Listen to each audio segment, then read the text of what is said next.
తల్లి బిడ్డ రిలేషన్ అన్నది యానిమల్స్ నుండి హ్యూమన్స్ వరకు ఎంతో పవిత్రమైనది. నోరు లేని జంతువులైనా, ఇన్ని తెలివితేటలు ఉన్న మనమైనా పిల్లలకి ఏమైనా అయితే తట్టుకోలేం. Every child deserves parents, but not all parents deserve children. కానీ ఈవిడ స్టోరీ వింటే ఇది నిజమని ఒప్పుకోక తప్పట్లేదు. మీకు చెప్పబోయేది అలాంటి ఒక ఆవిడ గురించే. This is Priyanka and let's discuss this crime with చాయ్.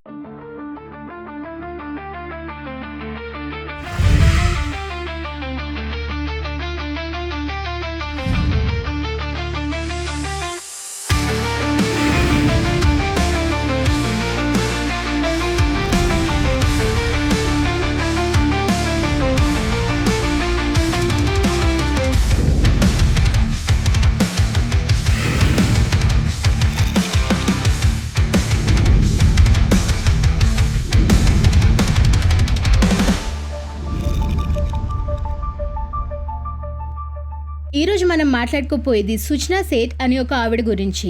ఈవిడ బెంగాల్కి చెందిన ఆమె. ఈమె professional life is a dream for many women.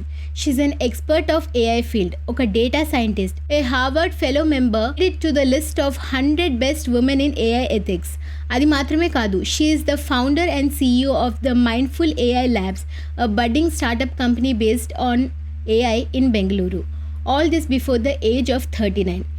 ఇంకా పర్సనల్ లైఫ్కి వస్తే, వెంకట్రమణ్ అనే ఒక మలయాళీని 2010లో పెళ్లి చేసుకొని హ్యాపీగా బెంగళూరులో సెటిల్ అయ్యారు. 2019లో ఒక బాబు కూడా పుట్టాడు. ఇంతకన్నా ఏం కావాలి కదా లైఫ్లో? Perfect professional and personal life. కానీ దట్స్ నాట్ ద కేస్. అంత బాగుంది అనుకునే లోపల పిల్లోడు పుట్టాక సుచనా అండ్ తన హస్బెండ్కి మధ్యలో గొడవలు స్టార్ట్ అయింది. 12 years కలిసి ఉన్నప్పటికీ 2022లో డివోర్స్ తీసుకుందామని డిసిషన్ తీసుకున్నారు. డివోర్స్ ఫైల్ చేశాక పిల్లోడి కస్టడీ సుచనాకి ఇచ్చారు.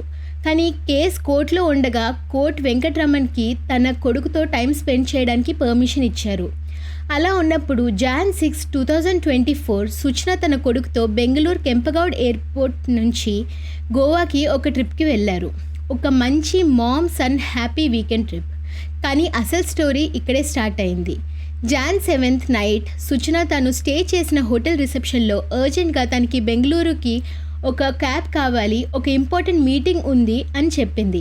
అప్పటికే హోటల్ వాళ్ళు క్యాబ్ అయితే టైం తీసుకుంటుంది, ఫ్లైట్ బెటర్ అని సజెస్ట్ చేశారు. కానీ సుచనా క్యాబే కావాలి అనేసరికి వాళ్ళకి కాంటాక్ట్లో ఉన్న ఒక క్యాబ్ డ్రైవర్ని పిలిపించారు. సుచనా వితిన్ 2 minutes రెడీ అయ్యి ఒక సూట్ కేసుతో కార్ ఎక్కింది. అదేంటి మరి పిల్లోడు ఎక్కడా అనేదే కదా మీ డౌట్. ఇది చూసిన హోటల్ స్టాఫ్కి కూడా సేమ్ డౌట్ వచ్చింది. రూమ్ వెకేట్ చేశాక క్లీనింగ్కి వెళ్ళిన స్టాఫ్కి టవల్ మీద కొన్ని బ్లడ్ స్టెయిన్స్ కనిపించాయి. ఇమ్మీడియట్గా వాళ్ళు పోలీస్కి ఇన్ఫామ్ చేశారు. పోలీస్ వచ్చి ఇన్వెస్టిగేషన్ స్టార్ట్ చేశారు. సీసీటీవీ కెమెరా ఫుటేజ్ చూశాక వాళ్ళకి కూడా అందరిలాగే మరి బాబు ఏమయ్యాడు అనే డౌట్ వచ్చింది.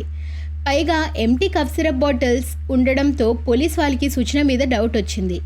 లక్కీగా డ్రైవర్ని అరెస్ట్ చేసింది హోటల్ వాళ్ళే కాబట్టి వాళ్ళ దగ్గర నంబర్ ఉండడంతో ఇమ్మీడియట్గా కాంటాక్ట్ అయ్యారు. ఆ డ్రైవర్కి ఎలాగైనా సుచనాకి తెలియకుండా దగ్గరలో ఉన్న పోలీస్ స్టేషన్కి వెళ్ళమని చెప్పారు. అప్పటికి కర్ణాటక రీచ్ అయిన డ్రైవర్ చిత్రదుర్గలో ఉన్న ఐమంగళం పోలీస్ స్టేషన్లోకి బండి తీసుకెళ్లారు. ఇమ్మీడియట్గా పోలీస్ బయటికి వచ్చి సర్చ్ చేయడం స్టార్ట్ చేశారు. ఆ బ్యాగ్ తీసి చూస్తే అందులో తన 4-year-old బాబు లైఫ్లెస్ బాడీ ఉంది. దొరికిపోయినా సరే చాలా కామ్ అండ్ కంపోజ్డ్గా బ్యాగ్లో ఉన్నది తన కొడుకే అని ఒప్పుకుంది. మర్డర్ జరిగింది అని అర్థమైంది, కానీ వాళ్ళకి మోటివ్ ఏంటో అన్నది అర్థం కాలేదు. సో ఆవిడ్ని క్వశ్చన్ చేశారు. క్వశ్చన్ చేస్తే తెలిసిన విషయం ఏంటి అంటే, కోర్టు ఇచ్చిన తీర్పుతో తను హ్యాపీగా లేకపోవడంతో ఇలా చేసింది అని చెప్పింది. బాబుకి కఫ్ సిరప్ ఇచ్చాక పిల్లోతో మూసి చంపేసింది. తర్వాత తను కూడా సూసైడ్ అటెంప్ట్ చేసుకుంది అని చెప్పింది. కానీ అది వర్క్ అవ్వకపోయేసరికి ఇంకా బాబు బాడీ డిస్పోజ్ చేయాలి అని అనుకుంది. దానికి తగ్గట్టు రోడ్ ట్రిప్ కూడా ప్లాన్ చేసుకుంది. కానీ అనుకున్నట్టు చేసే లోపల పోలీస్ వాళ్ళకి దొరికిపోయింది. ఎవిడెన్స్గా పోలీస్కి ఒక టిష్యూ మీద తను కోర్టులో జరుగుతున్న డివోర్స్ పిటిషనే దీని అన్నిటికీ కారణమని ఐలైనర్తో రాసి చింపేసిన పీసెస్ దొరికింది. రీసెంట్గా సుచనా వాళ్ళ ఫాదర్ కేసులో తను మెంటల్గా ఫిట్ కాదు, టెస్ట్ చేయించాలి అని పిటిషన్ వేశారు. జూన్లో she's fit to stand trial అని రిజల్ట్స్ వచ్చాయి. సో కేసు ఇంకా కోర్టులోనే ఉంది. ఆడవాళ్ళకి రోల్ మోడల్ అవ్వాల్సిన ఆవిడ మదర్హుడ్కే బ్లాక్ మార్క్లా మిగిలిపోయింది. పాపం ఒక అబ్బాయి లైఫ్ తను కోపంలో తీసుకున్న ఒక్క డిసిషన్ వల్ల పాడైపోయింది. ఇలాంటి మరిన్ని ట్రూ క్రైమ్ కేసెస్ వినాలి అనుకుంటే do like, share and subscribe to crime with chai. This is Priyanka signing off. See you people soon. Bye.